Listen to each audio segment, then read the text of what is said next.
Esse louvor é um louvor muito bonito, chama-se Decido Crer. Se depois quiserem pesquisar na internet, procurem. É um hino muito bonito.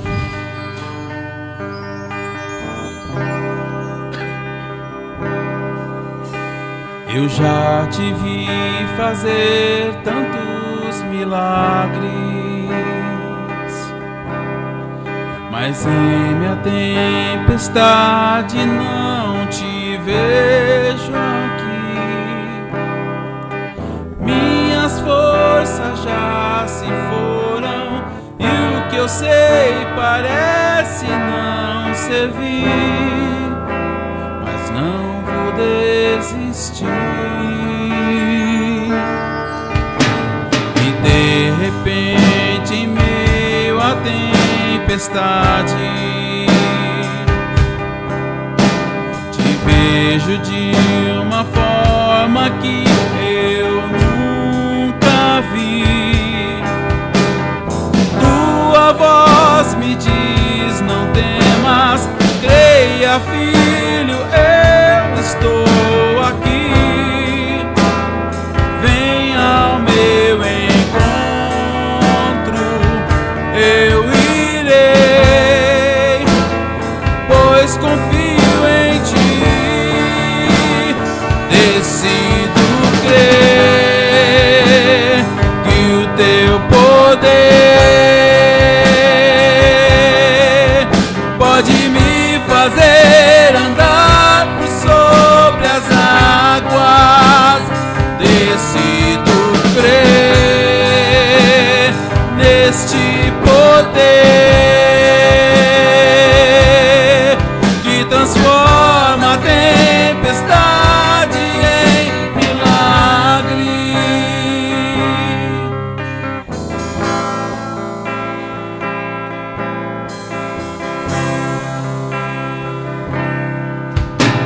E de repente, em meio à tempestade, te vejo de uma forma que eu nunca vi. Tua voz me diz: não temas, creia, filho, eu estou aqui. Vem ao meu encontro, eu irei, pois confio em ti. Decido crer que o teu poder pode me fazer andar por sobre as águas. Decido crer neste poder que transforma a tempestade em milagre. Vem, Senhor, vem andando sobre as águas, cessa o vento sobre mim. Vem, Senhor, faz-me ir ao teu encontro, não temerei. Vem, vem, Senhor, vem andando sobre as águas, cessa o vento sobre mim. Vem, vem, Senhor, faz-me ir ao teu encontro, não temerei,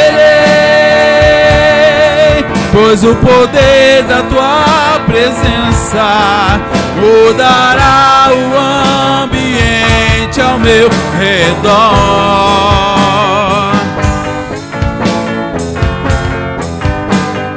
Decido crer que o teu poder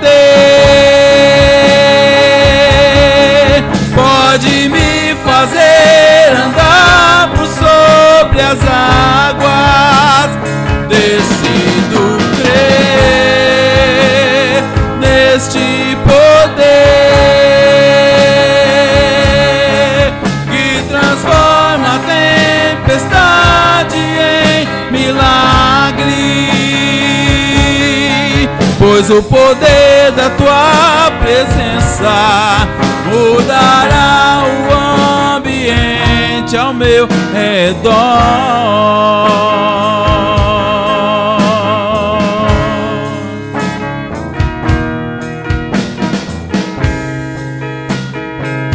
Aleluia, o nome do Senhor seja glorificado.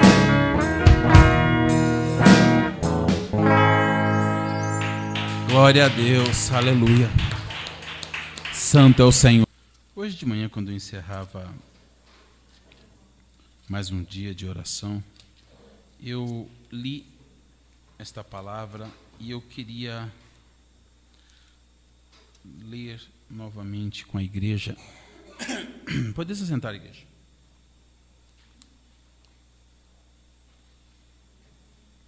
E abram na última folhinha ali da sua Bíblia, em Apocalipse 22. Amém? Eu estava pensando, a gente podia fazer o seguinte nas quintas-feiras, voltar a não bem um estudo bíblico, mas debate bíblico. O que você acha, Flávio? A gente nas quintas-feiras fazer tipo debate bíblico, né? Lança o tema e a gente até discute o assunto.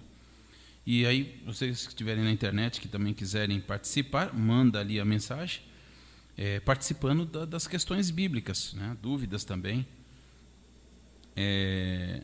Mas desde que seja dentro do contexto que a gente começar, tipo, se começarmos a falar sobre a Torre de Babel, tem que ser dentro dos tópicos ali, Torre de Babel. O que você acha, Fernando? Uma boa, né? Pastora? O que você acha, gente? Nas quintas-feiras a gente podia fazer isso. De repente, se tiver algo que queiram mandar, manda ali as perguntas e a gente vai discutir isso na Bíblia. Algumas vezes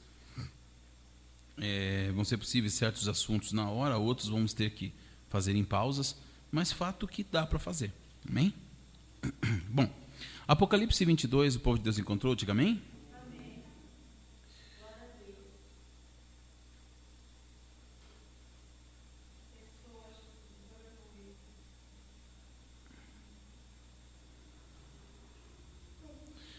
Vai lá no versículo 6.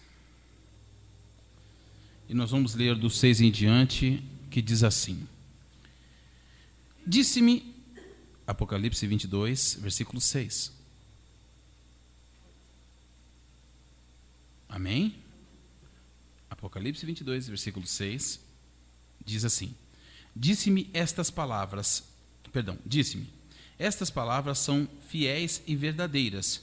O Senhor, o Deus dos santos profetas, enviou o seu anjo para mostrar aos seus servos as coisas que em breve irão acontecer. Amém? Nós já oramos, então vou começar daqui. A pessoa que diz que Deus é omisso não conhece Deus. Ateus costumam dizer, se Deus existe, por que ele não se manifesta? Ele se manifesta. Mas se ele é Deus Todo-Poderoso, por que ele não cria um corpo e não aparece? Mas ele criou um corpo e apareceu. E nós o matamos e mandamos de volta. Verdade seja dita. Né? Ele se manifestou várias vezes para os seus, lá no Velho Testamento. E o povo trocou ele, várias vezes, inclusive. Umas até por um bezerrinho, que eles mesmos fizeram. Qual é o ser humano que, sendo rejeitado muitas vezes, volta para um certo tipo de pessoa? Eu nunca vi. Só se ele estiver muito apaixonado e essa pessoa for mulher. Aí ela chuta ele um monte de vezes e ele volta. Até a hora que o amor acaba. Mas não é natural do ser humano fazer isso. Mas nós queremos que Deus se submeta a isso. Acontece. Vejam bem, a gente quer às vezes que Deus se comporte como nós, e esse é o problema. Como não vai acontecer, bate uma certa frustração. Mas a palavra de Deus mostra nesse versículo que Deus, estava preocupado em mostrar o que iria acontecer no futuro, quais eram os seus planos e como se daria a conclusão dessas coisas. O livro de Apocalipse é um livro interessante. Eu costumo acreditar que ele é um livro dividido em 3 fases. E você tem a fase, a terra, a fase está acontecendo no céu, e a terceira fase é como a mecânica da coisa funciona. Então você tem às vezes na terra o efeito daquilo, no céu você tem como eles estão tomando a decisão, ou as coisas que estão para acontecer, e depois a terceira fase como ela vai acontecer. Só que boa parte desse livro ele está selado para a não compreensão mesmo de todos nós. Porque nós somos tão perigosos que, se soubermos como que Deus vai fazer certas coisas, a gente é capaz de tentar burlar as ideias de Deus. Tipo assim, se você sabe que Deus vem dia 30 de 2020, vai acontecer o que aconteceu em ano que foi? 2011? 12? 13? Foi 12, né?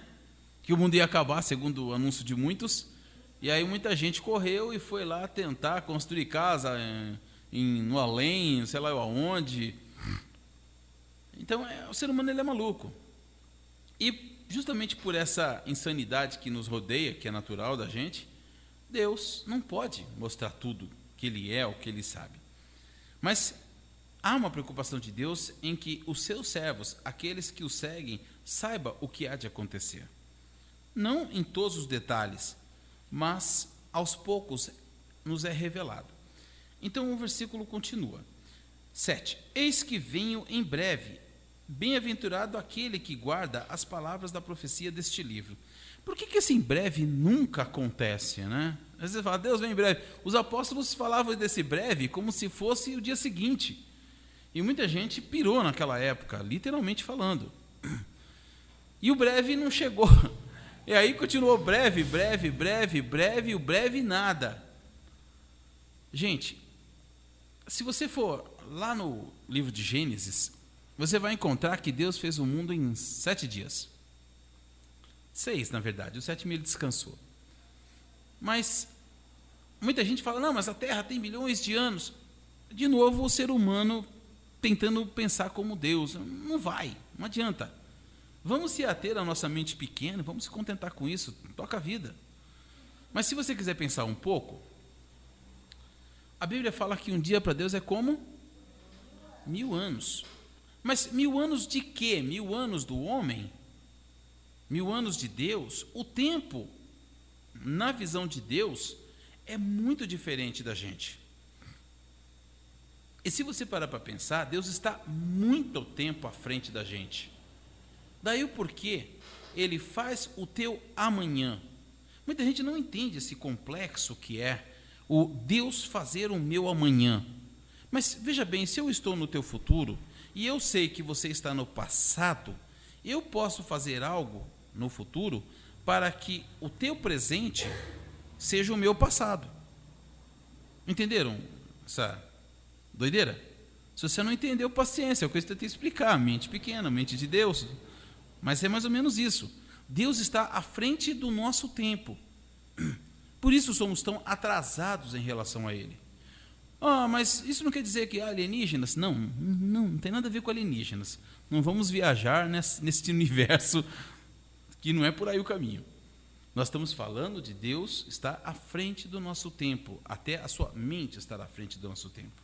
Daí o porquê que Ele pode fazer o seu amanhã, ou como a palavra diz, o futuro a Deus pertence. Então, vamos mais ou menos dizer que o que concerne os 7.000 anos, ou 7 milhões de anos, ou sei lá quantos milhões de anos queira, mas é referente à vida. O que a Bíblia fala é sobre apenas a vida, não sobre o mundo, o planeta. A Bíblia não se importa com o mundo, ela não liga para a rocha, ela não se importa com o fóssil, ela se importa com os vivos, porque os mortos também estão por conta de Deus. Tanto que a Bíblia diz que o homem só é dado a viver uma única vez. Viveu, viveu. Não viveu, não há lei espírita que traga o cara de volta, mas muita gente acredita que há, cada um com a sua fé. Bom, então ele diz o seguinte, no 7, eis que eu vim em breve. Este breve é porque eu também acredito em 3 conceitos. Há 3 tempos dentro da Bíblia. E esse terceiro tempo nós já estamos vivendo. E o breve para Deus é um instante.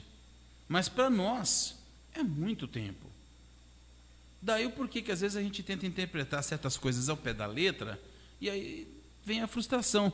Como aquele homem, né, que anunciou o fim do mundo 2 vezes ainda por cima. Que frustrante. 2 vezes você falar que o mundo vai acabar e aí o mundo não acaba. Tem o dia seguinte.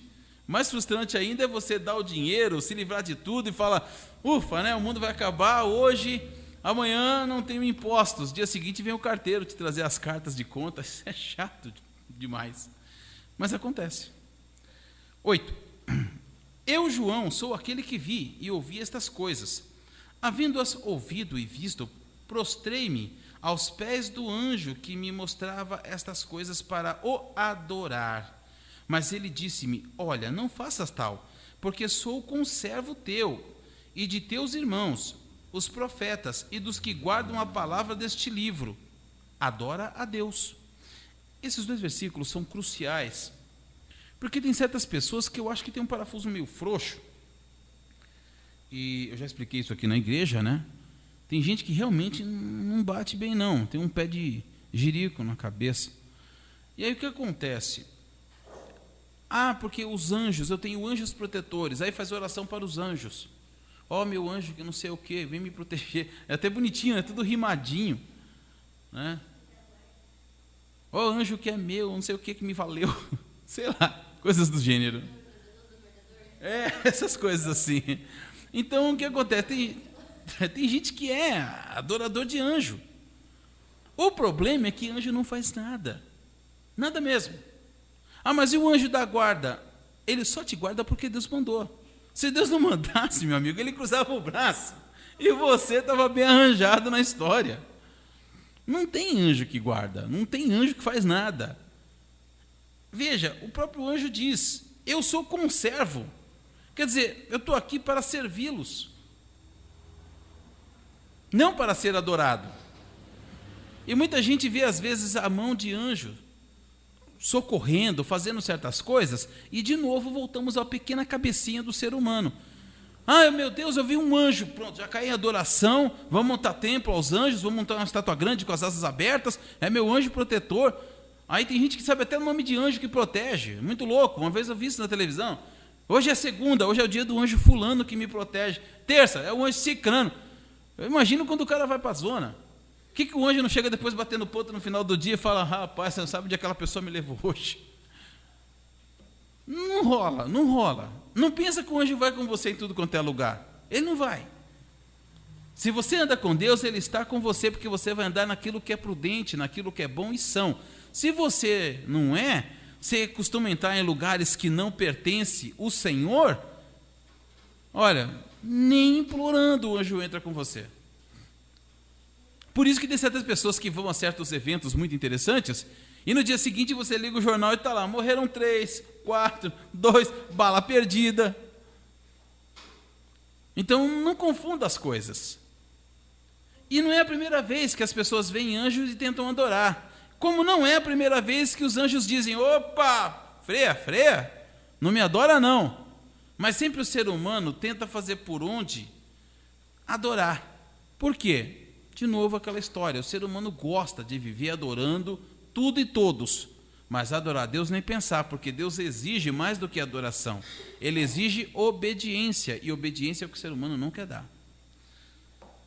No 10, diz assim, disse-me ainda, não seles as palavras deste livro, porque o tempo está próximo.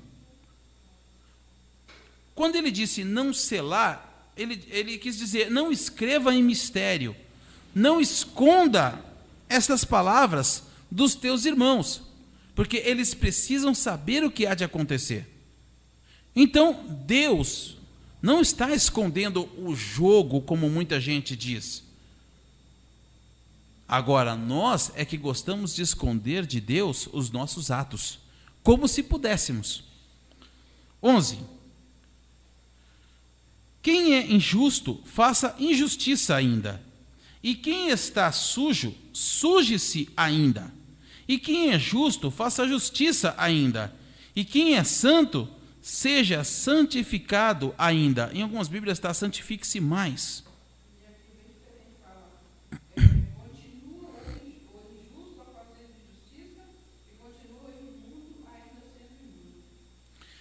esse versículo, ele claramente diz o seguinte, que as pessoas são o que são. O aceitar a Deus é uma escolha que você tem que fazer. E isto é o arbítrio. Ah, não é livre-arbítrio? Não, é arbítrio. Eu sei que muitos na teologia dizem o livre-arbítrio, mas isso é uma outra história que outro dia eu explico. Arbítrio é um direito seu escolher, desde que você não vá ofender as leis que existem. E, querendo ou não, a Bíblia é a lei que existe para a salvação da alma. Assim como a lei dos homens é para a salvação do corpo. Ou seja, eu não mato, não roubo, a polícia não me espanca. Mas o resto muda. Então o que acontece? As pessoas confundem um pouco. E tem gente que realmente gosta de ser mau e perverso. E ele não quer mudar. Então ele é injusto, vai continuar sendo injusto. E tem pessoas que gostam da prostituição e de um monte de coisas erradas e não vai querer mudar, porque ele gosta dessa vida. Então continue nessa vida. O que a Bíblia está dizendo nesse versículo é simples. Você é o que é. Se você gosta do que é, continue sendo. Mas se você gosta das coisas puras, das coisas santas, das obediências, das coisas corretas, se esforce, porque o nosso natural é ser totalmente errado. O jeito natural do ser humano é pecar e pecar 2 vezes mais. Mas quem tenta ser correto tem que lutar sempre, porque até mesmo o sistema do mundo hoje é contrário. É difícil ser honesto. Aí ele diz, 12, eis que venho em breve, e o meu galardão está comigo, para dar a cada um segundo sua obra. Ou seja, você é o que é, você faz o que faz, cada um vai receber pelo que fez. Então não pense a pessoa que é injusto, ou a pessoa que é pecador, que vai ver Deus e tudo vai ficar certinho, tudo beleza, porque Deus é amor, Ele é perdão, então Ele vai perdoar. Porque não é bem assim. Há uma condenação e há uma salvação. A salvação para os justos e santos e a condenação para os injustos e pecadores. E ele diz, eu sou o alfa e o ômega, o princípio e o fim, o primeiro e o último. Ou seja, no Evangelho de João tem uma abertura desse texto, Gênesis mostra isso também, que tudo começa em Deus, e em Deus vai terminar. E isso entra naquilo que eu falei, eu acredito que a Bíblia é dividida em 3 fases. Começou em Deus, e aí foi através de Adão até Jesus, segunda etapa. Adão era o homem criado por Deus para cuidar do jardim, da raça humana, etc. e tal, e ensinar sobre o amor a Deus. Ele pecou, condenou, estragou tudo, e isso vai até Jesus. Em Jesus, novamente, enviado por Deus, feito por Deus, traz a remissão dos pecados, o perdão através do arrependimento. E aí nós vamos até a terceira parte, que é volta a Jesus de novo. Ou seja, começa o ciclo em Deus, perdão, eu falei Jesus, é Deus. Começa o ciclo em Deus, vai até Jesus, de Jesus volta a Deus, o início de tudo. Um círculo.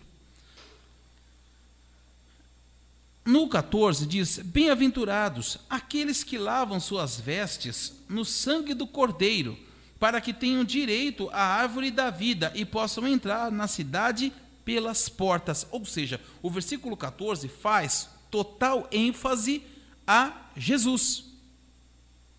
Por quê? Porque o livro de Apocalipse trata não só do fim do mundo, mas da salvação da geração de Jesus para cá. Ah, mas e antes de Jesus? Eles vão pela lei.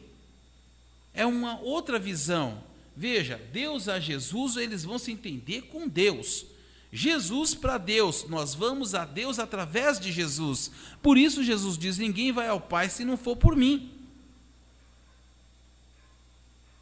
Estão compreendendo isso? Ninguém vai a Deus se não for através de Jesus. E a Bíblia, em todo o seu momento, dá essa ênfase a Jesus. Porque ele trouxe uma coisa que estava escuro. Estava perdido o como adorar a Deus. As pessoas estavam fazendo bobagem. Os sacerdotes nos templos estavam fazendo mais que bobagem. Estavam fazendo tudo segundo a sua vontade, dizendo para o povo que era Deus e ganhando tudo para si. Vivendo no bem bom e enganando os outros e levando todos à condenação. Porque eles cuidavam da palavra, mas não cuidavam das almas. Falharam. Jesus veio para rasgar o véu, para quebrar isto. E então mostrar o jeito certo como Deus quer que nós o adoremos. E assim cumprindo aquele versículo que diz que Deus está procurando verdadeiros adoradores que o adoram em espírito e em verdade. Através de Jesus veio a verdade. Porque ele trouxe novamente a palavra de vida, e a palavra é que nos liberta.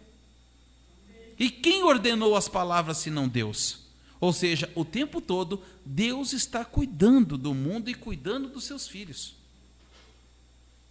Novamente eu digo, aqueles que dizem que Deus é omisso, não conhecem o Deus que serve. Ou nem sei se serve. Bom, o 15 é um pouquinho complicado, tem gente que é contra, etc. e tal, mas vamos lá. Ficarão de fora os cães, os feiticeiros, os que se prostituem, os homicidas, os idólatras e qualquer que ama e comete a mentira. Não precisa muita explicação. Uma lista de pecados. Ah, mas é só isso? Não. Há um conjunto de coisas. Quem tenta servir a Deus procura andar fora deste versículo e, ao mesmo tempo, estar incluso em muitos outros. E aí tem a mulher do próximo e tudo mais, o próximo como a ti mesmo, um monte de coisas que está inserido dentro do contexto aqui. Pois não? Amém? Pois não? Eu não li o 14?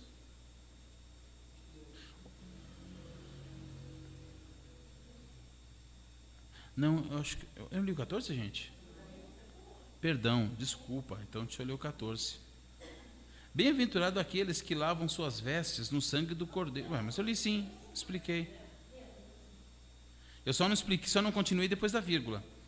Para que tenham direito à árvore da vida e possam entrar na cidade pelas portas. A árvore da vida você vai encontrá-la no livro de Gênesis. E Deus não podia realmente deixar que os pecadores ficassem perto dela, porque ela é a árvore da vida.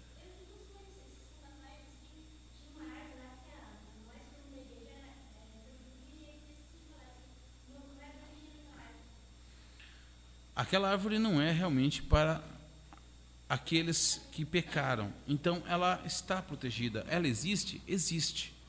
Ah, mas como achar? Isso é um outro mistério. Isso é meio Arca de Noé. Existe? Existe. Dá para chegar lá? Recentemente chegaram, mas há quanto tempo estão tentando? Não é uma coisa assim que ela vai aparecer? Vai. A Bíblia diz que todas as coisas de Deus serão reveladas no devido tempo. Só não pode ser tudo revelado agora, porque o ser humano ele consegue desprezar qualquer coisa. Vamos lá então, 16, né? E eu, Jesus, enviei meu anjo para vos testificar estas coisas nas igrejas. Eu sou a raiz e a geração de Davi, a resplandecente estrela da manhã. Ou seja, é curioso, Deus cuida de nós, e Deus encarregou alguém para zelar por nós, tanto que deu a vida por nós. Este é Jesus. Ele e o Pai estão juntos, ele mesmo disse isso. E aqui está, mais uma vez, a manifestação de Jesus acerca dos cuidados da obra de Deus. O versículo 17 é um convite para que todos sejam salvos. Ele diz: o Espírito e a noiva dizem, vem.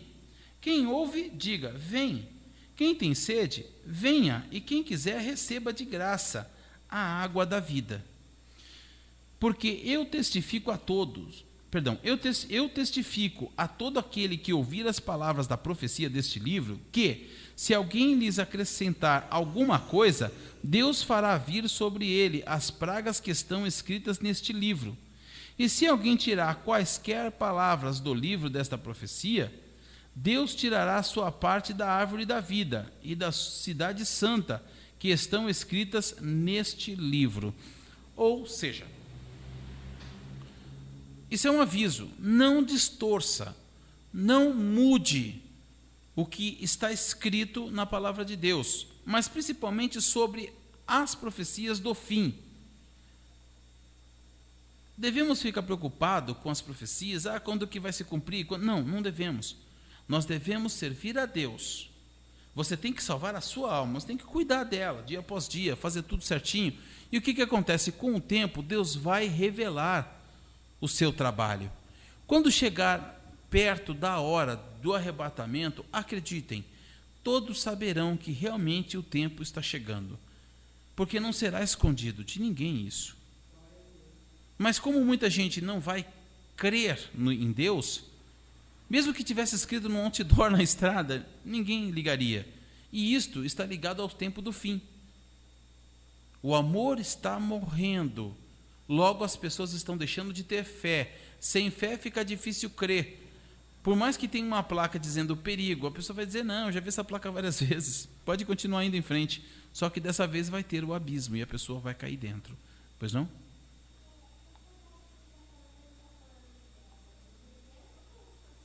As duas coisas. Essa parte está falando da Bíblia como um todo, porque toda ela fala do fim, fala das profecias de Deus, e esse capítulo em especial. Deus está falando, não alterem minhas profecias e não modifiquem aquilo que eu disse. E depois ele explica por quê. A nova Bíblia, sim. Quem mexeu na palavra, modificou a Bíblia, modificou as escrituras, as palavras do Senhor, terão que enfrentar o que a Bíblia diz, as pragas deste livro. Muita gente pensa, mas as pragas do Egito. Gente, tem tantas pragas na Bíblia, tem tanta maldição contida, que teríamos que fazer uma mensagem só discutindo isso. Versículo 20 diz, aquele que testifica estas coisas, diz, certamente venho em breve. Amém. Vem, Senhor Jesus. Graça de nosso Senhor Jesus Cristo seja com todos vós. Amém. E é isso, gente. Jesus virá? Sim. Há muitos mistérios em Apocalipse. Não é um livro que eu gosto muito de explanar, porque ainda é um livro com muito conteúdo selado. E não é da vontade de Deus estar abrindo esses selos já. Mas o próprio Apocalipse mostra que vai chegar uma hora que os selos serão abertos e as coisas acontecerão. E eu particularmente acredito que toda igreja que serve a Deus